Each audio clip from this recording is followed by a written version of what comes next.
Hi friends, welcome back to our channel. ഇന്ന് നമ്മൾ കാണാൻ പോകുന്നത് ഫോർ എവർ യു പാർട്ട് 2-ൻ്റെ 12ാമത്തെ എപ്പിസോഡാണ്. ഈ എപ്പിസോഡിൻ്റെ സ്റ്റാർട്ടിങ് കാണിക്കുന്നത് ഇപ്പോൾ ദാവോയും ആർത്തലും കഫേയിലിരിക്കുന്ന സമയത്ത് ദാവോ ആർത്തലിനോട് ഞാൻ നിന്നെ ഹെൽപ്പ് ചെയ്യുന്നതിന് പകരമായിട്ട് നീയും എന്നെ ഹെൽപ്പ് ചെയ്യണമെന്ന് പറയുന്നുണ്ട്. എന്ത് ഹെൽപ്പാണ് വേണ്ടതെന്ന് നോക്കുമ്പോഴത്തേക്കും എൻ്റെ ബോയ് ഫ്രണ്ടിനെ നീ എൻ്റെ അടുത്ത് നിന്ന് ഒഴിവാക്കാനായിട്ട് ഹെൽപ്പ് ചെയ്യണമെന്ന് പറയുന്നുണ്ട്. ആർത്തലപ്പോൾ ഒഴിവാക്കാനോ അതെന്താ അവൻ നിന്നെ ശല്യം ചെയ്യുവാണോ എന്നിങ്ങനെ ചോദിക്കുമ്പോൾ അതേന്ന് ദാവോ പറയുന്നുണ്ട്. ആർത്തലപ്പോൾ ശരി അവനെക്കുറിച്ച് കൂടുതൽ ഡീറ്റെയിൽസ് പറയാനായിട്ട് ആവശ്യപ്പെടുമ്പോൾ അവൻ്റെ പേര് ക്രാം എന്നാണെന്ന് പറയുന്നുണ്ട്. ആർത്തലപ്പോൾ ഒരു പയ്യനാണല്ലേ എന്ന് ചോദിക്കുമ്പോൾ അതേന്ന് പറയുന്നുണ്ട്. എന്നിട്ട് ദാവോ പറയുന്നുണ്ട് അവൻ ആക്ച്വലി ഇത്രയും വർഷം US പഠിക്കാൻ പോയിരിക്കുമായിരുന്നു, അവനൊന്ന് തിരിച്ചു വരുമെന്ന് പറയുന്നുണ്ട്. അത് കേൾക്കുമ്പോൾ അങ്ങനെയാണെങ്കിൽ നിനക്ക് അവനായിട്ടങ്ങ് സെറ്റായി പോരെ, എന്തിനാ ഇങ്ങനെ കഷ്ടപ്പെടുന്നതെന്ന് ഇങ്ങനെ ചോദിക്കുമ്പോഴത്തേക്കും ദാവോ അവനെ തുറച്ചൊന്ന് നോക്കിയ ശേഷം അവിടെ നിന്ന് എഴുന്നേറ്റ് പോകുന്നുണ്ട്. അതിനുശേഷം പിന്നീട് തിരിച്ച് റൂമിലെത്തി കഴിയുമ്പോൾ ദാവോ ആണെങ്കിൽ ആർത്തിന് ആ ഒരു ക്രാമിൻ്റെ കോൺടാക്ട് ഇൻഫർമേഷൻ അയച്ചു കൊടുത്തിട്ടുണ്ടായിരുന്നു. ആർത്തിഡ് ഇപ്പോൾ അത് യൂസ് ചെയ്തിട്ട് ക്രാമിന് മെസ്സേജ് അയക്കുന്നുണ്ട്. നിനക്ക് എന്താണ് കുഴപ്പമെന്ന് വെച്ചിട്ട് ക്രാം അപ്പോൾ നീ ആരാന്ന് നോക്കുമ്പോൾ നിനക്ക് എന്താ പ്രശ്നമെന്ന് ഇവൻ വീണ്ടും ചോദിക്കുന്നുണ്ട്. ആ സമയം ക്രാം നീ ആരാ, ദാവോയുടെ പുതിയ ബോയ് ഫ്രണ്ട് എല്ലാണോ എന്നിങ്ങനെ ചോദിക്കുമ്പോഴത്തേക്കും ബോയ് ഫ്രണ്ടൊന്നും അല്ല, നിന്നെ അവൻ്റെ അടുത്തേക്ക് അടുപ്പിക്കാതിരിക്കാനായിട്ട് ഞാൻ നിൽക്കുന്നതെന്ന് പറയുമ്പോൾ ദാവോ ആണോ നിന്നെ ഏൽപ്പിച്ചതെന്ന് ഇങ്ങനെ ചോദിക്കുന്നുണ്ട്. ആ സമയം അതേന്ന് പറയുന്നുണ്ട് ക്രാം. അപ്പോൾ പിന്നെ ഇക്കാര്യങ്ങളെല്ലാം നീ എൻ്റെ അടുത്ത് പറയാതെയല്ലേ ഇരിക്കേണ്ടത്, നീ എങ്ങനത്തെ ആളാ, അവ എന്ത് കണ്ടിട്ടാണ് നിന്നെ ഇതൊക്കെ ഏൽപ്പിച്ചതെന്ന് ഇങ്ങനെ ചോദിക്കുന്നുണ്ട്. അതിനുശേഷം ദാവോനെ കാണിക്കുകയാണെങ്കിൽ അവനിപ്പോൾ വിശാലമായിട്ട് ബാട്ടപ്പിൽ ഇരുന്ന് കുളിക്കുകയാണ്. അതേ ടൈമിൽ തന്നെ ആ ബാട്ടപ്പിലുള്ള ആത്മാവായിട്ടുള്ള പെൺകുട്ടി അവൻ്റെ ഫോണിൽ പാട്ട് വെച്ച് ഇങ്ങനെ ഡാൻസ് കളിച്ചുകൊണ്ടിരിക്കുന്നുണ്ട്. ദാവോ ആ ടൈമിൽ അവളോട് ചോദിക്കുന്നുണ്ട്, നമ്മൾ ഒരാളെ കുറിച്ചുള്ള കാര്യങ്ങൾ ഇങ്ങനെ ആലോചിച്ചുകൊണ്ടിരിക്കുകയാണെങ്കിൽ നമുക്ക് അയാളുടെ അടുത്ത് ഇപ്പോഴും ലവ് ഉണ്ടെന്നാണോ അർത്ഥമെന്ന് ഇങ്ങനെ ചോദിക്കുകയാണ്. ആ സമയത്ത് എൻ്റെ ബോയ് ഫ്രണ്ട് തന്നെയാണ് എന്നെ ഇവിടെ വെച്ച് കൊന്നു കളഞ്ഞത്, പക്ഷേ ഞാൻ അവനെക്കുറിച്ച് ഇപ്പോഴും ആലോചിക്കാറുണ്ട്. നമ്മൾ ഒരാളുമായിട്ട് സ്പെൻഡ് ചെയ്ത നല്ല മെമ്മറീസ് മാത്രമാണ് ആലോചിക്കുന്നതെങ്കിൽ അത് ലവാണ് നമുക്ക് വേണമെങ്കിൽ പറയാം. പക്ഷേ അല്ല, അയാൾ നമുക്ക് തന്ന ഒരു വേദനയും എല്ലാം തന്നെ നമ്മൾ ആലോചിക്കുന്നുണ്ടെങ്കിൽ അത് നമുക്ക് അയാളോട് തോന്നുന്ന നീരസമാണെന്ന് പറയുന്നുണ്ട്. ഇത് പറഞ്ഞു കഴിയുമ്പോഴത്തേക്കും ആ ഒരു ആത്മാവ് അവിടെ നിന്ന് പോകുന്നുണ്ട്. അതിനുശേഷം കാണിക്കുന്നത് അടുത്ത ദിവസം ദാവോ ആണെങ്കിൽ അവൻ്റെ ക്ലാസ് കഴിഞ്ഞ് വരുന്ന സമയത്ത് നോർത്ത് അവനെ വെയിറ്റ് ചെയ്ത് നിൽക്കുന്നുണ്ടായിരുന്നു. ആ സമയം ദാവോ ആണെങ്കിൽ നീ എന്തിട്ട് ഇവിടെ നിന്നേന്ന് ചോദിക്കുമ്പോൾ അത് പിന്നെ നീയാണെങ്കിൽ വരുന്നത് ഞാൻ കണ്ടായിരുന്നു, അതുകൊണ്ടാണ് ഞാൻ വെയിറ്റ് ചെയ്ത് നിന്നതെന്ന് പറയുന്നുണ്ട്. എന്നിട്ട് അവൻ ദാവോയോട് ചോദിക്കുന്നുണ്ട് നീ എപ്പോഴാണ് കാലിഫോർണിയയിലേക്ക് പോകുന്നതെന്ന്. ആ സമയം അത് പിന്നെ ആർത്തിൻ്റെ എക്സാമും കൂടെ കഴിയുമ്പോഴാണ് പോകുന്നത്. എൻ്റെ എക്സാം ഓൾറെഡി കഴിഞ്ഞു, സോ അവന് വേണ്ടിയിട്ട് എന്നെ വെയിറ്റ് ചെയ്യുന്നതെന്ന് പറയുന്നുണ്ട്. ആ സമയം ഓർത്ത് നിൻ്റെ എക്സാം ഓൾറെഡി കഴിഞ്ഞു, എനിക്കിനി ഇഷ്ടംപോലെ എക്സാം കിടപ്പുണ്ട്, എനിക്കങ്ങ് വയ്യെന്ന് പറയുന്ന സമയത്ത് എന്തായാലും എക്സാം കഴിയുമ്പോൾ നിനക്ക് ജോഹാൻ്റെ അവിടെ കറങ്ങാൻ പോകാൻ പറ്റുമല്ലോ എന്ന് പറയുന്നുണ്ട്. ആ സമയം അതെന്തായാലും ഞാൻ അടിച്ചു പൊളിക്കുന്നവൻ പറയാണ്. എന്നിട്ട് ദാവോട് ചോദിക്കുന്നുണ്ട് നിനക്കും ആരെങ്കിലുമൊക്കെ വേണ്ട ലവറായിട്ട്, എനിക്കും പിന്നെ ടേറിനൊക്കെ നിൻ്റെ കാര്യം ഓർത്തിട്ട് ഡൗട്ട് ഉണ്ട്, സോ നിനക്ക് ആരെങ്കിലുമൊക്കെ വേണ്ട, ഇങ്ങനെ ഒറ്റയ്ക്ക് നടന്നാൽ മതിയോ എന്ന് ഇങ്ങനെ ചോദിക്കുന്നുണ്ട്. ആ സമയം ദാവോ എനിക്കിൽ ഇൻട്രസ്റ്റ് ഇല്ലെന്നെങ്കിൽ പണ്ടേ പറഞ്ഞിട്ടുള്ളതില്ലേ എന്നിങ്ങനെ പറയുന്ന സമയത്ത് നിൻ്റെ എക്സ് ബോയ് ഫ്രണ്ട് ക്രാമിനെ പോലെ എല്ലാ പയ്യന്മാരും അത്ര മോശമൊന്നുമല്ല, സോ നീ ഒന്ന് ട്രൈ ചെയ്ത് നോക്കാനൊക്കെ ആയിട്ട് പറയുന്നുണ്ട്. അതിനുശേഷം ആർത്തിനെ കാണിക്കുകയാണെങ്കിൽ അവൻ്റെ ഫ്രണ്ട്സിപ്പോൾ വരുന്ന സമയത്ത് നോക്കുമ്പോഴത്തേക്കും ആർത്തിഡ് ഒരു പട്ടിയുടെ അടുത്ത് അതിന് ബിസ്ക്കറ്റും കൊടുത്ത് സംസാരിച്ചുകൊണ്ടിരിക്കുന്നത് കാണുന്നുണ്ട്. അത് കാണുമ്പോൾ ജോഹാൻ പറയുന്നുണ്ട് വന്ന് എൻ്റെ കൂട്ടുകാരൻ പട്ടിയുടെ അടുത്ത് വരെ സംസാരിച്ചു തുടങ്ങിയത്. അതിനുശേഷം നമുക്ക് ലൈബ്രറിയിലേക്ക് പോകും, എന്നാലേ വായിച്ച് തീർക്കാൻ പറ്റുള്ളൂ, നീ വാ ആർത്തിഡ് എന്ന് പറഞ്ഞിട്ട് അവനെ വിളിക്കുന്നുണ്ട്. എന്നാൽ ആ ടൈമിലാണ് ആർത്തിൻ്റെ ക്രാം മെസ്സേജ് അയക്കുന്നത്. അവൻ മെസ്സേജ് അയച്ചിട്ട് പറയുന്നുണ്ട് ദാവാണെങ്കിൽ എൻ്റെ മെസ്സേജിന് റിപ്ലൈ ചെയ്തില്ല, അവൻ എന്നെ ബ്ലോക്ക് ചെയ്തു എന്ന് തോന്നുന്നു. ആ ടൈമിൽ ആർത്തിഡ് നീ എന്തിനാ ഇതൊക്കെ എന്നോട് പറയുന്നത്, ഞാൻ നിന്നെയും ബ്ലോക്ക് ചെയ്യുമെന്ന് പറയുമ്പോൾ എന്നെ ബ്ലോക്ക് ചെയ്ത് കഴിഞ്ഞാൽ നിങ്ങൾക്ക് എന്നെ ചീത്ത വിളിക്കാൻ പറ്റത്തില്ല എന്നൊക്കെ ക്രാം തിരിച്ച് പറയുന്നുണ്ട്. ആ സമയം ടോൺ വേണമെങ്കിൽ നീ വരുന്നില്ലേന്ന് ഇങ്ങനെ ചോദിച്ചിട്ട് അവൻ അവിടെ നിന്ന് പോകുന്നുണ്ട്. അങ്ങനെ പിന്നീട് ആർത്തിടും അങ്ങോട്ടേക്ക് ചെന്നിരിക്കുന്നുണ്ട്. എന്നാൽ അവനാണെങ്കിൽ ബുക്ക് വായിക്കാൻ അവസരം കിട്ടുന്നില്ല, കാരണം ക്രാം ഇങ്ങനെ നോൺ സ്റ്റോപ്പ് മെസ്സേജ് അയച്ചുകൊണ്ടിരിക്കുകയാണ്. ഇത് കാണുമ്പോൾ ജോഹാൻ എന്താണ് നിന്റെ വൈഫ് അല്ലോടെ മെസ്സേജ് അയക്കുന്നത്, കുറേ നേരം ആയല്ലോ എന്നിങ്ങനെ പറയുമ്പോഴത്തേക്കോ പിന്നെ വൈഫ് എനിക്ക് വേറെ പണിയില്ലാതിരിക്കുകയല്ലേ എന്നാണ് തിരിച്ച് പറയുന്നുണ്ട്. എന്നിട്ട് ക്രാമിന് മെസ്സേജ് അയച്ചു നിനക്ക് എന്താണ് കുഴപ്പമെന്ന് ഞാൻ ചോദിക്കുന്നുണ്ട്. ആ സമയം ക്രാം ആണെങ്കിൽ ദാവോ ഇപ്പോൾ ഓക്കെ ആയിട്ടാണോ ഉള്ളത്, അവനാണെങ്കിൽ എൻ്റെ അടുത്ത് അത്രയ്ക്ക് ദേഷ്യമുണ്ടോ, അതുകൊണ്ടാണ് എന്നെ ഒഴിവാക്കാൻ നോക്കുന്നത് എന്നൊക്കെ ഇങ്ങനെ ചോദിക്കുന്നുണ്ട്. ആർത്തിടപ്പോൾ നിനക്ക് കുറച്ചേലും ബുദ്ധി ഉണ്ടായിരുന്നെങ്കിൽ ആ ചോദ്യം നീ വന്ന് എന്നോട് ചോദിക്കത്തില്ലായിരുന്നു എന്ന് പറയുന്നുണ്ട്. എന്നിട്ടും ക്രാമിങ്ങനെ മെസ്സേജ് അയച്ചുകൊണ്ടിരിക്കുന്നതുകൊണ്ട് തന്നെ ആർത്തിട് നീയുമായിട്ട് സംസാരിക്കാൻ പറ്റിയ വേറൊരാളുണ്ടെന്ന് പറഞ്ഞിട്ട് ടോൺഫയുടെ കോൺടാക്ട് അവൻ അയച്ചു കൊടുക്കുന്നുണ്ട്. അപ്പോൾ തന്നെ ക്രാമാണെങ്കിൽ ആർത്തിടാണ് എന്നെ റെക്കമെൻഡ് ചെയ്തത്, എൻ്റെ പേര് ക്രാമാണെന്ന് പറഞ്ഞിട്ട് ടോൺഫയ്ക്ക് മെസ്സേജ് അയക്കുന്നുണ്ട്. അത് കാണുന്നതും ടോൺഫയാണെങ്കിൽ ആർത്തിടിനെ ഒന്ന് തുറച്ചു നോക്കുകയാണ്. അതേസമയം ടൈഫോണിനെയും പിന്നെ ടേറിനെയൊക്കെ കാണിക്കുകയാണെങ്കിൽ അവരൊരു കഫേയിൽ നിന്നിട്ട് അവർക്ക് എന്ത് സ്നാക്സാണ് കഴിക്കാനായിട്ട് വേണ്ടതെന്നൊക്കെ നോക്കിക്കൊണ്ടിരിക്കുമായിരുന്നു. ആ സമയമാണ് നോർത്ത് ദാവോനെയും വിളിച്ചുകൊണ്ട് വരുന്നത്. അങ്ങനെ ദാവോനെ കാണുമ്പോൾ നോർത്തിൻ്റെ അടുത്ത് അല്ല നിനക്കിപ്പോൾ അവൻ എവിടെ നിന്ന് കിട്ടിയെന്നൊക്കെ അവർ ചോദിക്കുമ്പോൾ ഞാനിങ്ങനെ ക്ലാസ് കഴിഞ്ഞ് വരുമ്പോഴത്തേക്കും അവനവിടെ നിൽക്കുന്നുണ്ടായിരുന്നു എന്ന് അവൻ പറയുന്നുണ്ട്. ആ സമയം പക്ഷേ ദാവോ പറയുന്നുണ്ട് ഞാനൊരു കോഫി വാങ്ങാനായിട്ട് വന്നതാണ്, അത് കഴിയുമ്പോൾ തന്നെ ഞാൻ പോകുന്നു. ആ സമയം അത് കേൾക്കുന്ന ടേറും ടൈഫോണെല്ലാം അയ്യോ നീ അങ്ങനെ പോകില്ല, നീ പോയി കഴിഞ്ഞാൽ ഞങ്ങൾ എന്ത് ചെയ്യും, ഞങ്ങൾ ഒറ്റയ്ക്കാവത്തില്ലേ എന്ന് പറയുമ്പോൾ നിങ്ങൾ മൂന്നുപേരും നിങ്ങളുടെ ബോയ് ഫ്രണ്ട്സിൻ്റെ കൂടെ അല്ലേ വന്നത്, പിന്നെ ഞാനിവിടെ എന്ത് കാണാനാണ് നിൽക്കുന്നതെന്ന് ദാവോ ചോദിക്കുമ്പോൾ അവർ മൂന്നുപേരും ശരിയാണല്ലോ എന്നുള്ള രീതിയിൽ ചിരിക്കുന്നുണ്ട്. ആ സമയം അങ്ങോട്ടേക്ക് ആർത്തിട് വരുന്നുണ്ട്. ആർത്തിട് വന്നിട്ട് ദാവോനെ കാണുമ്പോൾ അല്ല നീ എങ്ങനെ ഇങ്ങോട്ടേക്ക് വന്നേന്ന് ചോദിക്കുന്നുണ്ട്. ആ സമയം ദാവോ ഞാൻ കാറിലാണ് വന്നതെന്ന് പറയുമ്പോഴത്തേക്കും അത് കേട്ടിട്ട് നോർത്ത് ഇരുന്ന് ചിരിക്കുകയാണ്. അതേസമയം തന്നെ ആർത്തിട് എനിക്ക് ഇതിൻ്റെ അടുത്ത് ഇമ്പോർട്ടൻ്റ് ആയിട്ട് കാര്യം സംസാരിക്കാനുണ്ട്, ഇപ്പം തന്നെ സംസാരിക്കണം, നീ വരാനായിട്ട് പറയാണ്. അങ്ങനെ അവർ മാറിയിരുന്ന് സംസാരിക്കുന്ന സമയത്ത് ഇവരുടെ അടുത്ത് സംസാരിക്കാനായിട്ട് കൂടി ടോൺഫയും ടൈഫോണും കൂടി ഇരിക്കുന്നുണ്ട്. കാരണം ക്രാമിൻ്റെ മെസ്സേജും കാര്യങ്ങളെല്ലാം തന്നെ ഇപ്പോൾ ടോൺഫയും കണ്ടതുകൊണ്ട് തന്നെ ടോൺഫയ്ക്ക് ഒരുവിധം കാര്യങ്ങളെല്ലാം അറിയാം. അതുകൊണ്ട് തന്നെ അവരിപ്പോൾ സംസാരിക്കുന്ന സമയത്ത് ആർത്തിട് പറയുന്നുണ്ട് നീ പറഞ്ഞതുപോലെ ഞാൻ ക്രാമിന് മെസ്സേജ് അയച്ചു അവനെ നിൻ്റെ അടുത്തുനിന്ന് വരുന്നതെന്ന് തടയാനൊക്കെ നോക്കി. അതിൻ്റെ ഇടയിൽ അവൻ വന്നിട്ട് എങ്ങനെ നിൻ്റെ അടുത്ത് സോറി ചോദിക്കും, എങ്ങനെ നീയുമായിട്ട് വീണ്ടും ഒന്നിക്കാന്നൊക്കെ ചോദിച്ചിട്ട് അവൻ അഡ്വൈസ് ചോദിച്ചിട്ടുണ്ടായിരുന്നു. അതുകൊണ്ട് തന്നെ ഞാനാണെങ്കിൽ ടോൺഫാനെ അവൻ്റെ അടുത്ത് സംസാരിക്കാനായിട്ട് ഏൽപ്പിച്ചു. ടോൺഫ അവനെ പറഞ്ഞ് മനസ്സിലാക്കുമെന്ന് കരുതിയിട്ട്. ആ സമയം ടോൺഫ സംസാരിക്കാനായിട്ട് തുടങ്ങുന്നുണ്ട്. ടോൺഫ പറയുന്നുണ്ട് അവൻ നിന്നെ എങ്ങനെ മോശമായിട്ടാണ് ട്രീറ്റ് ചെയ്തതെന്ന് എനിക്കറിയത്തില്ല, പക്ഷെ അവൻ നിന്നെ മോശമായിട്ടാണ് ട്രീറ്റ് ചെയ്തതെന്ന് അവൻ തന്നെ എന്നോട് തുറന്ന് പറഞ്ഞിട്ടുണ്ട്. അവനതിൽ കുറ്റബോധമുണ്ട്. നീ അവന് മറ്റൊരു ചാൻസ് കൊടുക്കണമെന്നും അവൻ ആഗ്രഹമുണ്ട്. എന്നാൽ അവന് പോലും നിന്നോടുള്ള ലവ് കാരണമാണോ അതോ കുറ്റബോധം കാരണമാണോ വീണ്ടും നിൻ്റെ അടുത്തേക്ക് ചാൻസ് ചോദിച്ച് വരുന്നതെന്ന് അറിയത്തില്ല. സോ അവനുമായിട്ട് മീറ്റ് ചെയ്യണോ സംസാരിക്കണോ അതൊക്കെ നീ തന്നെ ചിന്തിച്ചാൽ മതി എന്ന് പറയാണ്. ദാവ അങ്ങനെ ആലോചിച്ചിട്ട് ഞാനാണെങ്കിൽ ക്രാമിനോട് സംസാരിക്കാം, പക്ഷേ ഞാൻ പോകുമ്പോൾ നീയും എൻ്റെ കൂടെ വരണമെന്ന് ആർത്തിനോട് പറയുന്നുണ്ട്. ആർത്തിടപ്പോൾ ഞാൻ എന്തിന് വരണമെന്ന് ചോദിക്കുമ്പോഴത്തേക്കും അത് പിന്നെ ഞാൻ നിന്നെ ഹെൽപ്പ് ചെയ്യണതിന് പകരമായിട്ടാണ് എന്നെയും തിരിച്ച് ഹെൽപ്പ് ചെയ്യാൻ ഞാൻ നിന്നോട് ആവശ്യപ്പെട്ടത്. ക്രാമിനോട് സംസാരിക്കാൻ പറഞ്ഞപ്പോൾ നീ മര്യാദയ്ക്ക് സംസാരിക്കാതെ ടോൺഫാനെ കൊണ്ട് സംസാരിപ്പിച്ചു. അതുകൊണ്ട് അറ്റ്ലീസ്റ്റ് ഞാൻ സംസാരിക്കാൻ പോകുമ്പോൾ നീ എൻ്റെ കൂടെ വരാനെങ്കിലും പറയുന്നുണ്ട്. ആർത്തിടപ്പോൾ ഓക്കെ ശരി ഞാൻ വരാമെന്ന് പറയാണ്. അതേസമയം തന്നെ ടോൺഫ എന്താവശ്യമുണ്ടെങ്കിലും ചോദിച്ചാൽ മതി, ഞാൻ ഹെൽപ്പ് ചെയ്യാൻ തയ്യാറാണ്, ടൈഫോണും നിന്നെ ഹെൽപ്പ് ചെയ്യാൻ എൻ്റെ കൂടെ ഉണ്ടായിരിക്കും എന്ന് പറയുന്നുണ്ട്. ശേഷം പിന്നീട് കാണിക്കുന്നത് ആർത്തിട് അവൻ്റെ ഫ്രണ്ട്സിൻ്റെ കൂടെ പഠിക്കാനായിട്ടിരിക്കാതെ ഉടനെ തന്നെ അവിടെ നിന്ന് ഇറങ്ങുന്നത് ദാവോനെയും കൊണ്ടാണ്. അവനെ വീട്ടിൽ കൊണ്ടുവിടാമെന്ന് പറഞ്ഞിട്ട് അങ്ങനെ പുറത്തേക്ക് ഇറങ്ങുന്ന സമയത്ത് ദാവാണെങ്കിൽ നീ എന്നെ കൊണ്ടുവിടേണ്ട ആവശ്യമൊന്നുമില്ല എന്ന് പറയുന്നുണ്ട്. ആർത്തിടപ്പോൾ അയ്യോ എനിക്ക് ഇതിനടുത്തുള്ള സ്നേഹം കൊണ്ടൊന്നുമല്ല, എനിക്ക് പഠിക്കാതിരിക്കാൻ മടിയാണ്, അതുകൊണ്ടാണ് നിന്നെ കൊണ്ടുവിടുന്നുള്ള കാരണവും പറഞ്ഞ് അവിടെ നിന്ന് എസ്കേപ്പ് ആയത്. ഇല്ലെങ്കിൽ ടോൺഫ എന്നെ വിടത്തില്ലായിരുന്നു, എന്തായാലും നീ ഡ്രൈവ് ചെയ്യുമെന്ന് പറഞ്ഞിട്ട് അവൻ്റെ കീ കൊടുക്കുന്നുണ്ട്. അതിനുശേഷം ആർത്തിട്ട് സീറ്റിൽ ഇരുന്ന് ഉറങ്ങുന്നുണ്ട്. ദാവോ ആണെങ്കിൽ ഡ്രൈവ് ചെയ്യുന്നുണ്ട്. കുറച്ച് ദൂരം കഴിയുമ്പോഴത്തേക്കും ആർത്തിട്ട് ഉറക്കം എഴുന്നേൽക്കുന്നുണ്ട്. ആ സമയം ദാവോ കേൾക്കുന്ന പാട്ട് ശ്രദ്ധിച്ചിട്ട് ഈ പാട്ടൊക്കെ ഇപ്പോഴും ആൾക്കാർ കേൾക്കാറുണ്ടോ എന്ന് നോക്കുന്നുണ്ട്. നമ്മൾ എവിടെ എത്തി നോക്കുമ്പോഴത്തേക്കും നമുക്ക് വഴി തെറ്റിയെന്ന് ദാവോ പറയുന്നുണ്ട്. ആർത്തിട്ട് റോഡിലേക്ക് നോക്കിയിട്ട് നീ അവിടെ നിന്ന് യൂ ടേൺ എടുക്കാനൊക്കെ ആയിട്ട് അവനോട് പറയുന്നുണ്ട്. എന്നിട്ട് ദാവോ സ്ലോ ആയിട്ട് ഓട്ടിക്കുന്നതുകൊണ്ട് തന്നെ നീ എന്താ ഇത്ര സ്ലോ ആയിട്ട് ഓട്ടിക്കുന്നത്, ഞാൻ ഓട്ടിക്കാമെന്ന് പറയുന്നുണ്ട്. പക്ഷേ ദാവോ അവിടെ നിന്ന് മാറാനായിട്ട് സമ്മതിക്കുന്നില്ല. അങ്ങനെ ദാവോ തന്നെ തിരിച്ച് അവരുടെ ആ ഒരു അപ്പാർട്ട്മെൻറ്റിൽ എത്തുന്നവരെ ഡ്രൈവ് ചെയ്യുന്നുണ്ട്. അവിടെ എത്തിക്കഴിഞ്ഞിട്ട് രണ്ട് ലിഫ്റ്റിൽ ഇങ്ങനെ പോകുന്ന സമയത്ത് ദാവോ ആർത്തിനോട് ഞാനിങ്ങനെ കേട്ടിട്ടുണ്ട് മെഡിസിൻ പഠിക്കുന്ന സ്റ്റുഡൻസിന് ഉറങ്ങാൻ പോലും ടൈം കിട്ടാറില്ല എന്ന്, അത് ശരിയാണെന്ന് നോക്കുമ്പോഴത്തേക്കും അത് ശരിയൊന്നുമല്ല, എനിക്ക് 3 മണിക്കൂർ കിട്ടാറുണ്ട്, വെറും 3 മണിക്കൂർ, അതിനേക്കാളും എനിക്ക് എന്തെങ്കിലും പറ്റിപ്പോകുന്നതിന് ഭേദമെന്ന് ആർത്തിട്ട് പറയുന്നുണ്ട്. അതേസമയം ദാവോ എൻ്റെ എക്സാം എല്ലാം കഴിഞ്ഞു, അതുകൊണ്ട് എനിക്ക് സ്വസ്ഥമായിട്ട് എത്ര നേരം വേണമെങ്കിലും കിടന്നുറങ്ങാമെന്ന് അവൻ പറയുന്നുണ്ട്. അതിനുശേഷം അവർ അവരുടെ റൂമിലേക്ക് പോകുന്നുണ്ട്. ദാവോ അവൻ്റെ റൂമിൽ കയറുമ്പോൾ തന്നെ കാണുന്നത് അവൻ്റെ പൂച്ചക്കുട്ടി ജോണുമായിട്ട് അവിടെയുള്ള പ്രേതങ്ങളെല്ലാം തന്നെ കളിച്ചുകൊണ്ടിരിക്കുന്നതാണ്. ആർത്തിൻ്റെ കാര്യം പറയുകയാണെങ്കിൽ ചെന്നുണ്ടെങ്കിൽ അവൻ കിടന്നുറങ്ങുന്നുണ്ട്. എന്നാൽ പെട്ടെന്ന് തന്നെ നേരം വെളുക്കാണ്. അതുകൊണ്ട് തന്നെ ആർത്തിട്ട് ഉറക്കം എണീറ്റിട്ട് എന്താണ് ഞാൻ കണ്ണടച്ചതല്ലേ ഉള്ളൂ, അപ്പോഴത്തേക്ക് നേരം വെളുത്തോന്നൊക്കെ വിചാരിക്കുന്നുണ്ട്. അങ്ങനെ അവൻ റെഡിയായി പിന്നീട് പോകാനായി ഇറങ്ങുമ്പോഴത്തേക്കും അവൻ്റെ കാറിൻ്റെ കീ ഇപ്പോഴും ദാവോൻ്റെ കയ്യിലായിരുന്നു. അങ്ങനെ അത് വാങ്ങാനായിട്ട് ദാവോൻ്റെ റൂമിലേക്ക് പോകുന്നുണ്ട്. അത് കൊടുക്കുന്ന സമയത്ത് സോറി ഇന്നലെ രാത്രി തരാനായിട്ട് മറന്നുപോയി എന്ന് പറയുന്നുണ്ട്. ആ സമയം ആർത്തിട്ട് നീ നേരത്തെ ഉറക്കം എഴുന്നേറ്റോ എന്ന് നോക്കുമ്പോൾ ഇല്ലെങ്കിൽ ഇതിനായിട്ട് ഉറങ്ങിയില്ലായിരുന്നു, ഇനി ഉറങ്ങാൻ പോകുന്നേ ഉള്ളൂ എന്ന് അവൻ പറയാണ്. ആ സമയം ആർത്തിട്ട് നീയാണെങ്കിൽ ക്രാമിനെ മീറ്റ് ചെയ്യാൻ റെഡിയാണെന്ന് നീ തന്നെ ക്രാമിനെ അറിയിക്കുമോ അതോ ഞാൻ പറയണമെന്ന് ഇങ്ങനെ ചോദിക്കുമ്പോൾ എനിക്ക് വേണ്ടി നീ ഒന്ന് പറഞ്ഞേക്കാനായിട്ട് ദാവോ പറയുന്നുണ്ട്. ആർത്തിട്ട് ഓക്കെ എന്ന് പറഞ്ഞിട്ട് അവിടെ നിന്ന് പോകുന്നുണ്ട്. അങ്ങനെ ആർത്തിട്ട് ക്രാമിന് മെസ്സേജ് അയച്ചിട്ട് ദാവോ നിന്നെ മീറ്റ് ചെയ്യാമെന്ന് സമ്മതിച്ചു, അവൻ്റെ മനസ്സ് മാറുന്നതിന് മുമ്പേ വന്ന് അവൻ്റെ അടുത്ത് കണ്ട് സംസാരിക്കാനായിട്ട് പറയുന്നുണ്ട്. അതേസമയം ദാവോനെ കാണിക്കുകയാണെങ്കിൽ ക്രാമുമായിട്ട് ഒരുമിച്ചെടുത്ത ഫോട്ടോസ് എല്ലാം തന്നെ അവൻ ഡിലീറ്റ് ചെയ്തുകൊണ്ടിരിക്കുമായിരുന്നു.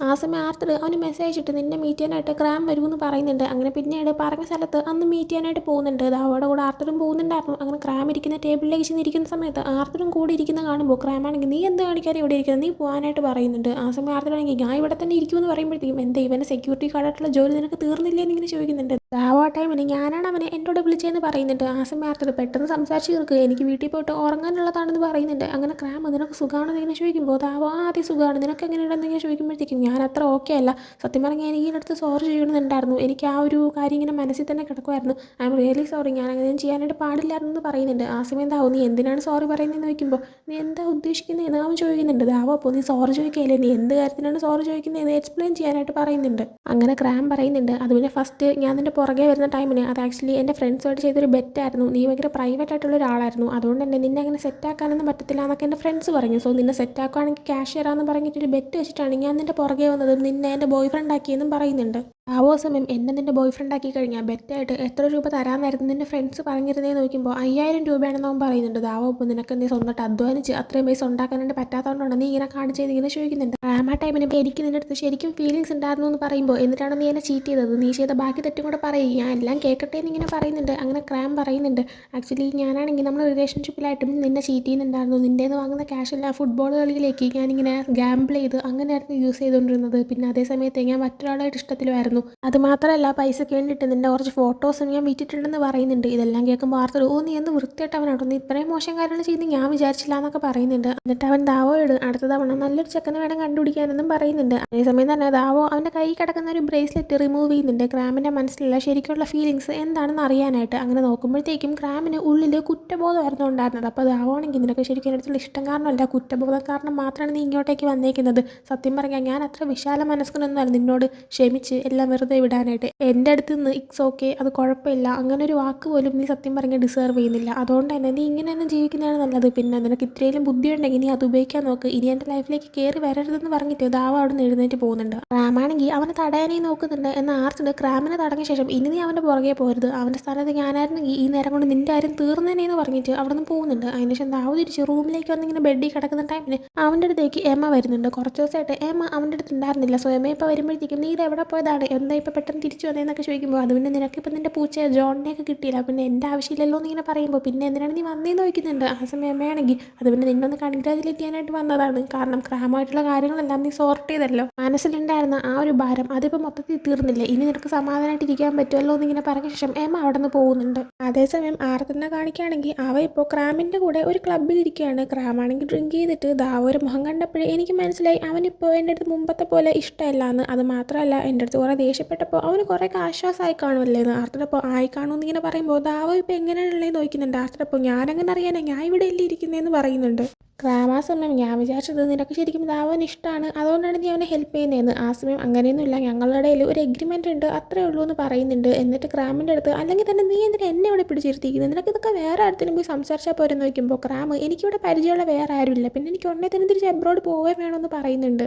അതിനുശേഷം അവർ പുറത്തേക്ക് ഇറങ്ങുന്ന സമയത്ത് ക്രാമിനാണെങ്കിൽ പുറത്തോട്ട് ഇറങ്ങുമ്പോൾ തന്നെ വാഷ്റൂം യൂസ് ചെയ്യണമെന്നൊരു ഇതുണ്ട്. പക്ഷെ അവൻ ഡ്രിങ്ക് ചെയ്തിട്ടിരിക്കുന്നതുകൊണ്ട് തന്നെ അവൻ ബാത്റൂമിലേക്കൊന്നും പോകുന്നില്ല. നേരെ ആർത്തിൻ്റെ കാറിൻ്റെ അങ്ങോട്ടേക്ക് വന്നിട്ട് അവൻ്റെ കാറിൻ്റെ ഫ്രണ്ടിൽ വെച്ച് തന്നെ ചെയ്യാനുള്ളതെല്ലാം ചെയ്യുന്നുണ്ട്. എന്നാൽ അത് കണ്ടുവരുന്ന ആർത്തിട്ട് നീ എൻ്റെ കാറിൻ്റെ ടയറിലാണോടോ ഇങ്ങനെ കൊഴിക്കുന്നതെന്നൊക്കെ ചോദിച്ചിട്ട് അവനെ എടുത്തിട്ട് അടിക്കുന്നുണ്ട്. അതേസമയം തന്നെ ദാവോനെ കാണിക്കുകയാണെങ്കിൽ ദാവോ ഇപ്പോൾ കുളിച്ചിട്ട് റൂമിൽ ഇരിക്കുന്ന സമയത്ത് ആർത്തിട്ട് അവനൊരു മെസ്സേജ് അയക്കുന്നുണ്ട്. ക്രാമിനെ എടുത്തിട്ട് അടിച്ച ശേഷം അതിൻ്റെ ഒരു ഫോട്ടോ എടുത്ത് അയക്കുന്നതും ഞാൻ എല്ലാ കാര്യങ്ങളും സെറ്റാക്കിയിട്ടുണ്ടെന്ന് പറഞ്ഞിട്ടൊരു മെസ്സേജും. അത് കാണുമ്പോൾ ശരിക്കും ദാവോയ്ക്ക് സന്തോഷമാവുന്നുണ്ട്. അതിനുശേഷം പിന്നീട് അവർക്ക് കാലിഫോർണിയയിൽ പോകാനുള്ള ദിവസമായിരിക്കുകയാണ്. അങ്ങനെ ദാവോ രാവിലെ തന്നെ അവൻ്റെ ലഗേജ് എല്ലാം തന്നെ ഇങ്ങനെ റെഡിയാക്കുന്നുണ്ട്. മൊത്തം സെറ്റായ ശേഷം അവനാണെങ്കിൽ ആർത്തിനെ കോൾ ചെയ്യുന്നുണ്ട്. എന്നാൽ ആരോട് കോൾ എടുക്കുന്നില്ല. സോ നേരെ ആർത്തിൻ്റെ റൂമിലേക്ക് പോകുന്നുണ്ട്. ഡോർ തുറക്കുന്ന സമയത്ത് കാണുന്നത് ആർത്തിനാണെങ്കിൽ ഡ്രസ്സ് മാറ്റിയിട്ട് പോലുമില്ല, അവൻ അത്രയും നേരം കിടന്ന് ഉറക്കമായിരുന്നു. ആ സമയം ദാവോ റെഡി ആയിട്ടിരിക്കുന്ന കാണുമ്പോൾ ആർത്തിട്ട് പറയുന്നുണ്ട് ഫ്ലൈറ്റ് ഉച്ചയ്ക്കല്ലേ, നീ എന്തിനാ ഇപ്പോഴേ റെഡി ആയെന്ന്. ആ സമയം അത് പിന്നെ പോകുന്നതിന് മുന്നേ എൻ്റെ പൂച്ചേനെ നമുക്കാണെങ്കിൽ ടോൺഫയുടെ ബോയ് ഫ്രണ്ട് ടൈഫൂണിൻ്റെ കയ്യിൽ ഏൽപ്പിക്കാനുണ്ട്, അവനാണ് എൻ്റെ പൂച്ചേനെ നോക്കാനായിട്ട് പോകുന്നത്. സോ നീ പെട്ടെന്ന് റെഡി ആയിട്ട് വരാനായിട്ട് പറയുന്നുണ്ട്. അങ്ങനെ ആർത്തിടൊക്കെ ഞാൻ ഇപ്പോൾ വരാമെന്ന് പറയുന്നുണ്ട്. അങ്ങനെ ആർത്തിടും പെട്ടെന്ന് തന്നെ റെഡി ആവുന്നുണ്ട്. അവർ ഒരുമിച്ച് ആർത്തിൻ്റെ കാറിൽ പോവുകയാണ്. അങ്ങനെ ഒരു കാറിൽ പോകുന്ന സമയത്ത് ആർത്തിട്ട് ദാവോരെടുത്ത് എന്നെ ഹെൽപ്പ് ചെയ്യാൻ വരുന്നതിന് താങ്ക് യു എന്നൊക്കെ പറയുന്നുണ്ട്. എന്നിട്ട് ദാവോരെടുത്ത് അവൻ്റെ പൂച്ചയുടെ പേര് എന്താണെന്നൊക്കെ ചോദിക്കുന്നുണ്ട്. അതേസമയം തന്നെ ദാവോ നീ വളർത്തുന്ന ഒരു പാമ്പില്ലേ, അതിനെക്കുറിച്ച് നോർത്ത് എന്നോട് പറഞ്ഞിട്ടുണ്ട്, നീ അതിനെ എവിടെയാണ് നിർത്തിയിട്ട് വരുന്നതെന്ന് ചോദിക്കുന്ന സമയത്ത് ഞാൻ അതിനെ നോക്കാനായിട്ട് അച്ഛൻ്റെ കൈ കൊടുത്തു, എന്തായാലും അച്ഛൻ വീട്ടിൽ ഒറ്റയ്ക്കല്ലേ നിൽക്കുന്നത്, കൊച്ചുമോനെയൊക്കെ നോക്കി അവിടെ ഇരിക്കട്ടെ എന്ന് പറയുന്നുണ്ട്. ആ സമയം ദാവോ നമ്മളിവിടെ കാലിഫോർണിയയിൽ പോകുന്നതിനെ കുറിച്ച് ഇതിൻ്റെ അച്ഛൻ്റെ അഭിപ്രായം എന്താണ്, അച്ഛൻ എന്താണ് പറയുകയെന്ന് നോക്കുമ്പോഴത്തേക്കും അച്ഛൻ പ്രത്യേകിച്ച് ഒന്നും പറഞ്ഞില്ല. അച്ഛൻ ഓൾറെഡി തന്നെ അമ്മ വിട്ടുപോയി എന്നുള്ളൊരു സത്യവുമായിട്ട് എല്ലാം മനസ്സിലാക്കി യോജിച്ച് കഴിഞ്ഞു, എനിക്ക് മാത്രമാണ് ഇതുവരെയായിട്ട് അത് അക്സെപ്റ്റ് ചെയ്യാൻ പറ്റാത്തതെന്ന് പറയുന്നുണ്ട്. പക്ഷേ അതേസമയം തന്നെ അവൻ്റെ അച്ഛനെ കാണിക്കുകയാണെങ്കിൽ ഓഫീസിൽ ഇരിക്കുന്ന സമയത്ത് അച്ഛൻ അവൻ്റെ അമ്മേനെ കുറിച്ച് തന്നെയായിരുന്നു ആലോചിക്കുന്നുണ്ടായിരുന്നത്. അവർ ഒരുമിച്ചുള്ളൊരു ഫോട്ടോയൊക്കെ ഇരിക്കുന്നതൊക്കെ നോക്കുന്നുണ്ട്. അതിനുശേഷം ആർത്തിടും ദാവോയും ടൈഫൂണിനെയും ടോൺഫേനെയും മീറ്റ് ചെയ്യാന്ന് പറയുന്ന കഫേ ഉണ്ട്, അവിടെ എത്തുന്നുണ്ട്. അവിടെ എത്തി കഴിയുമ്പോഴത്തേക്കും ആർത്തിട്ട് ടോൺഫയോട് സംസാരിക്കാൻ പോകുന്നുണ്ട്. ദാവോ ടൈഫൂണിൻ്റെ കയ്യിൽ അവൻ്റെ പൂച്ചനെ ഏൽപ്പിച്ചിട്ട് സംസാരിക്കുന്നുണ്ട്. അതേസമയം തന്നെ ആർത്തിടും ടോൺഫേ സംസാരിക്കുമ്പോൾ ടോൺഫ ആർത്തിനോട് പറയുന്നുണ്ട് നിന്നെ ഹെൽപ്പ് ചെയ്യാൻ വേണ്ടിയിട്ടാണ് അവൻ വരുന്നത്, അവനത് നന്നായിട്ട് നോക്കിക്കോണം. ആ സമയം അവൻ തന്നെ സ്വയം നോക്കുമല്ലോ എന്ന് പറയുമ്പോഴത്തേക്കും അവൻ നിന്നെ ഹെൽപ്പ് ചെയ്യുന്നതിനെ പറ്റിയിട്ട് അവൻ എപ്പോഴേലും കംപ്ലൈൻറ്റ് പറഞ്ഞിട്ടുണ്ടോ എന്ന് ചോദിക്കുന്നുണ്ട്. ആ സമയം ആർത്തിട്ട് ഇല്ല എന്ന് പറയാണ്. ടോൺഫ ആ ടൈമിന് ആർത്തിനോട് പറയുന്നുണ്ട് ടൈഫൂൺ എന്നോട് മുമ്പ് പറഞ്ഞിട്ടുള്ള ഒരു കാര്യമാണ്, എപ്പോഴൊക്കെ ദാവോ ആത്മാക്കളെ കാണാനായിട്ട് അവൻ്റെ ശക്തി ഉപയോഗിക്കുന്നു അപ്പോഴെല്ലാം തന്നെ അവൻ്റെ ലൈഫിൻ്റെ എനർജി കുറഞ്ഞുകൊണ്ടിരിക്കുകയാണെന്ന്. അതുകൊണ്ട് തന്നെ നീ അവനെ നന്നായിട്ട് വേണം നോക്കാനായിട്ട്, അവൻ നിനക്ക് വേണ്ടിയിട്ടാണ് ഇത്രയും ചെയ്തു തരുന്നത്, ഇത്രയും ദൂരം വരുന്നത് തന്നെ നിനക്ക് വേണ്ടിയിട്ടാണെന്ന് പറയുന്നുണ്ട്. ആർത്തിപ്പോൾ ശരി ഞാൻ അവനെ നോക്കിക്കോളാം എന്ന് പറയുന്നുണ്ട്. അതിനുശേഷം അവർ ബായൊക്കെ പറഞ്ഞിട്ട് പോകാനേ ഇറങ്ങുന്നുണ്ട്. ആ സമയം ടൈഫൂണിൻ്റെ അടുത്ത് എൻ്റെ പൂച്ചനെ നന്നായിട്ട് നോക്കിക്കോളാം എന്നെല്ലാം തന്നെ ദാവോ പറയുന്നുണ്ട്. ടോൺഫ ആണെങ്കിൽ നന്നായിട്ട് പോയിട്ട് വരാനായിട്ട് ദാവോയുടെ അടുത്ത് മാർത്തിനോടൊക്കെ പറയാണ്. അതിനുശേഷം അവർ എയർപോർട്ടിലെത്തിയിട്ട് വെയിറ്റ് ചെയ്യുന്ന ടൈമിന് സമയം പോകാനായിട്ട് ദാവാണെങ്കിൽ ബുക്ക് വായിക്കുകയും പാട്ട് കേൾക്കുകയൊക്കെ ചെയ്യുന്നുണ്ട്. ഇത് കാണുമ്പോഴത്തേക്കും ആർത്തിടും നിൻ്റെ വേറെ ബുക്ക് ഉണ്ടോ എന്നൊക്കെ ചോദിക്കുന്നുണ്ട്. അങ്ങനെ ദാവാൻ്റെ ബാഗിൽ നിന്ന് ഒരു ബുക്ക് എടുത്ത് കൊടുക്കുന്നുണ്ട്. ആ സമയം ആർത്തിട്ട് ഞാൻ ഹെഡ്സെറ്റ് എടുത്തില്ല, നീ ഒരു ഹെഡ്സെറ്റ് തരാമോ, എനിക്കും പാട്ട് കേൾക്കാനാണെന്ന് പറയുമ്പോൾ ഫസ്റ്റ് ദാവ സമ്മതിക്കുന്നില്ല, എന്നാൽ പിന്നീട് ആർത്തിടും കൊടുക്കുന്നുണ്ട്. അതിനുശേഷം അവർ ഫ്ലൈറ്റിൽ കയറി ഇരുന്ന് കഴിയുമ്പോഴത്തേക്കും ദാവാണെങ്കിൽ ഒരു പടം വരയ്ക്കുന്നുണ്ട് ചെറുതായിട്ട്. ആർത്തിട്ട് അത് കണ്ടിട്ട് എന്താണെന്ന് നോക്കുമ്പോൾ ഞാൻ വായിക്കുന്ന ബുക്കിലൊരു സീനാണിതെന്ന് പറയുന്നുണ്ട്. എന്നിട്ട് ദാവ നീ ഡ്രോയിങ് ഒക്കെ ചെയ്യുമെന്ന് നോക്കുമ്പോഴത്തേക്കും ഞാൻ ചെയ്യാറുണ്ട്, എന്തെങ്കിലും വർക്ക് ഉണ്ടെങ്കിൽ എന്നെ ഏൽപ്പിച്ചാൽ മതി, പൈസ തന്നാൽ മതി എന്ന് പറയുന്നുണ്ട്. ആ സമയം ആർച്ചർ ഓ നീ ഇങ്ങനെ പൈസയ്ക്ക് വേണ്ടിയിട്ട് ഓരോ ജോലികൾ ചെയ്യുന്ന കാര്യം ബാക്കിയുള്ളവരെ അറിയിക്കാൻ ഭയങ്കര മിടുക്കനാണല്ലോ എന്ന് പറയുമ്പോൾ അതേ ഞാൻ മിടുക്കനാണെന്ന് അവൻ തിരിച്ച് പറയുന്നുണ്ട്. ആ സമയം ആർച്ചർ ഒരു ഫ്ലാഷ് ബാക്ക് ആലോചിക്കുന്നുണ്ട്. അവൻ കുഞ്ഞായിരിക്കുന്ന സമയത്ത് അവനും അവൻ്റെ അമ്മയെല്ലാം കാലിഫോർണിയയിൽ താമസിക്കുന്ന സമയത്ത് ഒരു ദിവസം അവനും അവൻ്റെ അമ്മയെ സംസാരിക്കുന്ന നേരത്ത് അവൻ്റെ അമ്മയാണെങ്കിൽ നിനക്കാണെങ്കിൽ എന്ത് ചെയ്യാനാണ് ഇഷ്ടം, എന്താണ് ഹോബി എന്ന് ചോദിക്കുന്ന സമയത്ത് എനിക്ക് പാട്ട് ഭയങ്കരമായിട്ട് എഴുതാനും പാടാനൊക്കെ ഭയങ്കര താല്പര്യമാണെന്ന് ആർത്തിട്ട് പറയുന്നുണ്ട്. ആ സമയം അമ്മ പേടിക്കണ്ട, വലുതാകുമ്പോൾ നീ ഒരു വലിയൊരു മ്യൂസീഷ്യൻ ആവും എന്ന് പറയുന്നുണ്ട്. എന്നാൽ ആർത്തിട്ട് ഇല്ല ഞാൻ ഒരു ഡോക്ടർ ആവും എന്ന് പറയുമ്പോൾ അമ്മയാണെങ്കിൽ അതെന്താണെന്ന് ചോദിക്കുന്നുണ്ട്. ആ സമയം ആർത്തിട്ട് എന്നാലേ എനിക്ക് അമ്മേനെ ട്രീറ്റ് ചെയ്യാൻ പറ്റുള്ളൂ എന്ന് പറയാണ്. അതിനുശേഷം പിന്നീട് പ്രസന്റിലേക്ക് വരുമ്പോഴത്തേക്കും അവരിപ്പോൾ കാലിഫോർണിയയിലേക്ക് എത്തിയിട്ടുണ്ടായിരുന്നു. വീടിൻ്റെ ഫ്രണ്ടിൽ എത്താണ്. വീട് കാണുമ്പോഴത്തേക്കും ഇതാവോ ഈ വീട് നല്ല ക്ലീൻ ആണല്ലോ, നല്ല അടിപൊളിയാണല്ലോ എന്ന് പറയുമ്പോൾ ആർത്തിട്ട് പറയുന്നുണ്ട് ഞാനും അച്ഛനും വർഷത്തിലൊരിക്കൽ ഇവിടെ വരുവുള്ളെങ്കിലും ഇത് ക്ലീൻ ചെയ്യാനായിട്ട് അച്ഛൻ ഒരാളെ ഏൽപ്പിച്ചിട്ടുണ്ട്, അയാൾ ഇടയ്ക്കിടയ്ക്കൊന്ന് വീട് ക്ലീൻ ചെയ്യുമെന്ന്. ദാവോ അപ്പോൾ നിങ്ങളെ വർഷത്തിലൊരിക്കൽ വരുമെന്ന് ചോദിക്കുമ്പോൾ ആ ക്രിസ്മസിൻ്റെ ടൈം ആവുന്ന സമയത്ത് ഞാനും അച്ഛൻ ഇങ്ങോട്ടേക്ക് വരാറുണ്ടെന്ന് പറയാണ്. അതിനുശേഷം അവരാണെങ്കിൽ നല്ല വ്യൂ ഒക്കെ കാണാൻ പറ്റുന്ന പോലത്തെ സ്ഥലത്തിരുന്നിട്ട് ഫുഡ് കഴിക്കുന്നുണ്ട്. ആ സമയം ആർത്തിട്ട് എൻ്റെ അമ്മയ്ക്ക് സ്ഥലം ഭയങ്കര ഇഷ്ടമായിരുന്നു എന്ന് പറയുമ്പോൾ അതെനിക്ക് ഫീൽ ചെയ്യാൻ പറ്റുന്നുണ്ടെന്ന് ദാവോ പറയുന്നുണ്ട്. ആ സമയം അത് മാത്രമല്ല എൻ്റെ അമ്മയ്ക്ക് ഡ്രോയിങ്ങും ഭയങ്കര ഇഷ്ടമായിരുന്നു എന്ന് പറയുമ്പോൾ ദാവോ ശരിക്കും ഇഷ്ടമായിരുന്നു എന്നിങ്ങനെ ചോദിക്കുന്നുണ്ട്. ആ സമയം ആ ഭയങ്കര ഇഷ്ടമായിരുന്നു, അതുകൊണ്ട് തന്നെ ഞാൻ നിനക്ക് ആ ഒരു ജോലി ഏൽപ്പിക്കുകയാണ്, എൻ്റെ അമ്മ കംപ്ലീറ്റ് ചെയ്യാതെ വച്ചേക്കുന്ന ആ ഒരു ഡ്രോയിങ് എല്ലാം നീ ഫിനിഷ് ചെയ്യണമെന്ന് പറയുന്നുണ്ട്. അങ്ങനെ അവൻ്റെ അമ്മയായിരുന്നു ഡ്രോയിങ് ചെയ്യാറുണ്ടായിരുന്നു. അമ്മയുടെ ഡ്രോയിങ്സ് എല്ലാം ഇരുന്ന ഒരു റൂമിലേക്ക് ദാവോനെ ഫുഡൊക്കെ കഴിച്ച് കഴിയുമ്പോൾ ആർത്തിട്ട് കൊണ്ടുപോകുന്നുണ്ട്. അവിടെ ചെന്നിട്ട് അവൻ്റെ അമ്മയാണെങ്കിൽ കംപ്ലീറ്റ് ചെയ്യാതെ വെച്ചിരുന്ന ആ ഒരു ഡ്രോയിങ്സ് എല്ലാം തന്നെ ആർത്തിട്ട് നോക്കുന്നുണ്ട്. ദാവോയോട് പറയുന്നുണ്ട് അമ്മ ഇതെല്ലാം സ്റ്റാർട്ട് ചെയ്തു, പക്ഷേ ഇതൊക്കെ കംപ്ലീറ്റ് ചെയ്യുന്നതിന് മുന്നേ തന്നെ അമ്മ മരിച്ചു പോയിന്ന്. ആ സമയം അവിടെ കിടക്കുന്ന ഒരു ചെയർ കണ്ടിട്ട് ദാവ അതിലേക്ക് ചെന്നിരിക്കുന്നുണ്ട്. എന്നിട്ട് ആർത്തനോട് ഇവിടെ ഇരിക്കാനായിട്ട് നിൻ്റെ അമ്മയ്ക്ക് നല്ല ഇഷ്ടമായിരുന്നല്ലേ, എനിക്കാണെങ്കിൽ ഇവിടെ ഭയങ്കര വാമായിട്ട് ഫീൽ ചെയ്യുന്നുണ്ടെന്ന് പറയുന്നുണ്ട്. ആർത്തൻ അപ്പോൾ എൻ്റെ അമ്മ ഇവിടെ ഉണ്ടോ എന്ന് ചോദിക്കുമ്പോഴത്തേക്കും നിൻ്റെ അച്ഛൻ്റെ വീട്ടിൽ പോയപ്പോൾ എന്ത് ഫീലിംഗ് ആണോ കിട്ടിയത് അത് തന്നെയാണ് എനിക്ക് കിട്ടുന്നത്, പക്ഷേ നിൻ്റെ അമ്മയെ എനിക്കിവിടെ കാണാനായിട്ട് പറ്റുന്നില്ല എന്ന് പറയുന്നുണ്ട്. എന്നിട്ട് ആർത്തനോട് ചോദിക്കുന്നുണ്ട് നിൻ്റെ അമ്മയുടെ ഡ്രോയിങ്സ് ഞാൻ കംപ്ലീറ്റ് ചെയ്ത് കഴിഞ്ഞാൽ അത് ഓക്കെ ആണോ ശരിക്കും എന്ന്. ആ സമയം ആർത്തനാണെങ്കിൽ എൻ്റെ അമ്മ ചെയ്തുകൊണ്ടിരുന്ന ഡ്രോയിങ്സ് കംപ്ലീറ്റ് നല്ല കളർഫുള്ളായി ഇരിക്കുന്ന കാണുമ്പോൾ അമ്മയ്ക്ക് നല്ല സന്തോഷം, സോ നീ ഇത് ചെയ്യണമെന്ന് തന്നെ പറയുന്നുണ്ട്. ആ സമയം തന്നെ ആർത്തിട്ട് ചോദിക്കുന്നുണ്ട് ഇനി ശരിക്കും എൻ്റെ അമ്മ എങ്ങനെ ഇവിടെ ഉണ്ടെങ്കിൽ എനിക്ക് എൻ്റെ അമ്മേനെ കാണാനായിട്ട് പറ്റുമെന്ന്. ദാവോ ഇപ്പോൾ സത്യം പറഞ്ഞാൽ അത് നാച്ചുറലി നടക്കുന്നൊരു കാര്യമല്ല, ഒരു മനുഷ്യനെ ഒരു ആത്മാവിനെ കാണാനായിട്ട് പറ്റത്തില്ല എന്ന് പറയുന്നുണ്ട്. ആ സമയം പിന്നെ എങ്ങനെയാണ് മീനിന് ദോവിനെ കാണാനായിട്ട് പറ്റിയെന്ന് വെക്കുമ്പോഴത്തേക്കും ദാവോ പറയുന്നുണ്ട് ദോവിയുടെ ആത്മാവ് ഇവിടെ നിന്ന് പോവാത്തത് തന്നെ അവന് കുറച്ച് കാര്യങ്ങൾ ചെയ്തു തീർക്കാൻ ബാക്കിയുള്ളതുകൊണ്ടാണ്. അത് മാത്രമല്ല അവർക്കിടയിൽ ലവ് എന്ന് പറഞ്ഞൊരു സംഭവമുണ്ട്, രണ്ടുപേരും പരസ്പരം മനസ്സിലാക്കാനും പറ്റുന്നുണ്ട്. അതെന്ന് പറയുന്നത് അതൊരു സ്ട്രോങ് ആയിട്ടുള്ളൊരു കാര്യമായതുകൊണ്ടാണ് അങ്ങനെ നടക്കുന്നതെന്ന് പറയുന്നുണ്ട്. അതേസമയം തന്നെ മീനിനെയും ദോവിനെയും കാണിക്കുകയാണെങ്കിൽ മീൻ ഇപ്പോൾ ഉറങ്ങുന്ന ടൈമിന് ദോയാണെങ്കിൽ അവളുടെ അടുത്തിരിക്കുന്നുണ്ട്. അവനിപ്പോൾ ഒരു തീരുമാനം എടുത്തിട്ടുണ്ടായിരുന്നു ഇവിടെ നമുക്ക് പോയേക്കാം എന്നുള്ളത്, കാരണം ഇവിടെ നിന്നിട്ട് ഇനി വേറെ കാര്യമില്ല. അതുകൊണ്ട് തന്നെ അവനിപ്പോൾ മീൻ ഉറങ്ങുന്ന ടൈമിന് കരഞ്ഞുകൊണ്ട് തന്നെ മീൻ ഞാൻ പോവുകയാണ്, ഇതിങ്ങനെ ശരിക്കും ആലോചിച്ചെടുത്തൊരു തീരുമാനമാണെന്ന് ഇങ്ങനെ പറഞ്ഞിട്ട് അവൻ അവിടെ മാങ്ങി പോകുന്നുണ്ട്. അപ്പോൾ തന്നെ അവൾ ഉറക്കത്തിൽ നിന്ന് എഴുന്നേൽക്കുന്നുണ്ട്, കാരണം അവളുടെ സ്വപ്നത്തിൽ എന്തോ കയറിയിട്ട് അവൻ ഈ കാര്യം പറഞ്ഞിട്ടുണ്ടായിരുന്നു. സോ അവൻ പോയി എന്ന് മനസ്സിലായിട്ട് അവൾ കരയാനായി തുടങ്ങാണ്. അതിനുശേഷം പിന്നീട് നൈറ്റ് ആകുമ്പോൾ ആർത്തിട്ട് അവൻ്റെ അച്ഛനെ വിളിച്ച് കോൾ ചെയ്ത് സംസാരിക്കുന്നുണ്ട്. അച്ഛനോട് എന്നിട്ട് പറയുന്നുണ്ട് ഇവിടെ അമ്മയില്ലെങ്കിൽ ഞാൻ എന്ത് ചെയ്യും, ഇത്രയും ദൂരം ഞാൻ വന്നത് വെറുതെ ആയി പോവോ, എനിക്കാണെങ്കിൽ ഈ ഒരു ചിന്തകളിൽ നിന്നെല്ലാം മാറാനായിട്ട് പറ്റുമോ, അച്ഛൻ എങ്ങനെയാണ് ഓക്കെ ആയെന്നൊക്കെ. ആ സമയം എൻ്റെ അച്ഛൻ പറയുന്നുണ്ട് എനിക്ക് നീ ഉണ്ടല്ലോ, പിന്നെ ഞാൻ എന്തിനാണ് വേറെ കാര്യങ്ങളോർത്ത് വിഷമിക്കുന്നതെന്ന്. ആ സമയം ആർത്തിട്ട് അത് ഞാൻ പ്രതീക്ഷിക്കാത്തൊരു മറുപടിയായി പോയി എന്ന് പറയാണ്. അച്ഛൻ ആ സമയം ഞാനൊന്ന് ഇമോഷണലായി വന്നതായിരുന്നു, അത് നീ കൊണ്ട് നശിപ്പിച്ചു എന്ന് പറയുമ്പോൾ ആർത്തിട്ടാണെങ്കിൽ ശരി കണ്ടിന്യൂ ആയിട്ട് ഇമോഷണൽ ആയിക്കോളാനായിട്ട് പറയുന്നുണ്ട്. അച്ഛനപ്പോൾ എനിക്ക് സംസാരിച്ചുകൊണ്ടിരിക്കാൻ നേരെയില്ല, പിന്നെ നീ ഇത്രയും പറയുമ്പോൾ തന്നെ നീ ഓക്കെ ആണെന്ന് എനിക്ക് മനസ്സിലാക്കാൻ പറ്റുന്നുണ്ട്, ഞാൻ പോയി എൻ്റെ പണി നോക്കട്ടെ, എന്നാലും എനിക്ക് എൻ്റെ കൊച്ചിന് ഫുഡ് കൊടുത്ത് തന്നെ വളരാനായിട്ട് പറ്റുള്ളൂ എന്ന് പറഞ്ഞിട്ട് അച്ഛൻ ഗോൾ കെട്ടിയുന്നുണ്ട്. അപ്പോൾ തന്നെ ദാവോ അങ്ങോട്ടേക്ക് വരാണ്. ആർത്തിട്ടപ്പോൾ നീ വന്നോ, ഞാൻ നിന്നെ വിളിക്കാനായിട്ട് വരായിരുന്നു, നീ പെയിൻറ്റിങ് ചെയ്ത് സമയം പോയത് അറിഞ്ഞില്ലല്ലേ എന്നിങ്ങനെ ചോദിക്കുന്നുണ്ട്. ദാവോ അപ്പോൾ പക്ഷേ പെയിൻറ്റിങ് കംപ്ലീറ്റ് ആയില്ല എന്ന് പറയുന്നുണ്ട്. ആർത്തിട്ടപ്പോൾ അത് കുഴപ്പമില്ല, നീ സമയം എടുത്ത് പതുക്കെ ചെയ്താൽ മതി എന്ന് പറയുന്നുണ്ട്. ആ സമയം അവിടെ മറ്റൊരു ചെയർ ഇരിക്കുന്നുണ്ടായിരുന്നു. ദാവോ അതിങ്ങനെ നോക്കിയിട്ട് ഈ ചെയർ എന്ന് പറയുന്ന സമയത്ത് എൻ്റെ അമ്മ ഈ ചെയറിൽ ഇരുന്നാണ് മരിച്ചു പോയെന്ന് ആർത്തിട്ട് പറയുന്നുണ്ട്. ആ സമയം ദാവോ ഞാനത് ഇരുന്നോട്ടെ എന്നിങ്ങനെ ചോദിക്കുന്നുണ്ട്. ആർത്തിട്ട് ഓക്കെ എന്ന് പറയാണ്. അങ്ങനെ ദാവോ അവിടെ ഇരുന്നിട്ട് അവൻ്റെ ബ്രേസ്ലെറ്റ് റിമൂവ് ചെയ്യുന്നുണ്ട്. അപ്പോൾ അവന് ഒരുപാട് ഇമോഷൻസും ഫീലിങ്സ് ഒക്കെ ഇങ്ങനെ മനസ്സിലാക്കാനായിട്ട് പറ്റുന്നുണ്ട്. അവിടെ നിന്ന് കരയാനായി തുടങ്ങണം. ആർത്തിട്ട് അടുത്തേക്ക് വന്നിട്ട് എന്ത് പറ്റിയെന്ന് ചോദിക്കുന്നുണ്ട്. ആ സമയം ദാവോ നിൻ്റെ അമ്മ ഇവിടെ വെച്ചാണ് മരിച്ചത്, മരിക്കുന്ന ടൈമിന് നിൻ്റെ അമ്മയ്ക്ക് അങ്ങനെ വിഷമങ്ങളോ വേദനകളോ ഒന്നും ഉണ്ടായിരുന്നില്ല, ആൾ ഹാപ്പി ആയിരുന്നു, ആൾക്ക് യാതൊരു ബുദ്ധിമുട്ടും ഉണ്ടായിരുന്നില്ല, ആകെ ഉണ്ടായിരുന്നത് ഒരു പക്ഷേ നീ വളരുന്നത് കാണാൻ പറ്റില്ലല്ലോ എന്നുള്ള റിഗ്രറ്റ് മാത്രമായിരിക്കും. നിൻ്റെ അമ്മ സമാധാനത്തോടെയാണ് മരിച്ചത്, അതുകൊണ്ട് തന്നെ നിൻ്റെ അമ്മ ഇപ്പോൾ ഇവിടെ ഇല്ല, നിൻ്റെ അമ്മ ഇവിടെ നിന്ന് പോയി, നിൻ്റെ അമ്മയ്ക്ക് യാതൊരു വിഷമങ്ങളോ ദുഃഖമോ ഒന്നും ഉണ്ടായിരുന്നില്ല, ഇവിടെ നിൻ്റെ അമ്മയുടെ ആ ഒരു സ്നേഹത്തിൻ്റെ ഫീലിങ്സ് എല്ലാം എനിക്ക് മനസ്സിലാക്കാൻ പറ്റുന്നുണ്ട്, എന്നാൽ വേദനകളോ ദുഃഖങ്ങളോ അങ്ങനെ ഒന്നും തന്നെ ഉണ്ടായിരുന്നില്ല, സോ നിൻ്റെ അമ്മ പോയി ഇവിടെ ഒരിടത്തും തന്നെ ഇല്ല എന്ന് പറയുന്നുണ്ട്. അത് കേൾക്കുമ്പോൾ തന്നെ ആർത്തിട്ട് കരയാനായി തുടങ്ങുന്നുണ്ട്. അത് മാത്രമല്ല ഇത്രയും ഫീലിങ്സ് ഇമോഷൻസ് മനസ്സിലാക്കാൻ പറ്റിയത് ആവോയും കരയുന്നുണ്ടായിരുന്നു. അങ്ങനെ അതും കാണിച്ചിട്ടാണ് ഈ ഒരു എപ്പിസോഡ് ഇവിടെ എൻഡ് ആവുന്നത്. സോ ഈ എപ്പിസോഡ് നിങ്ങൾക്ക് ഇഷ്ടപ്പെട്ടിട്ടുണ്ടെങ്കിൽ ലൈക്ക് ചെയ്യുക, ഷെയർ, സബ്സ്ക്രൈബ് ചെയ്യുക. പുതിയ വീഡിയോ വരുന്നവരെ ബൈ.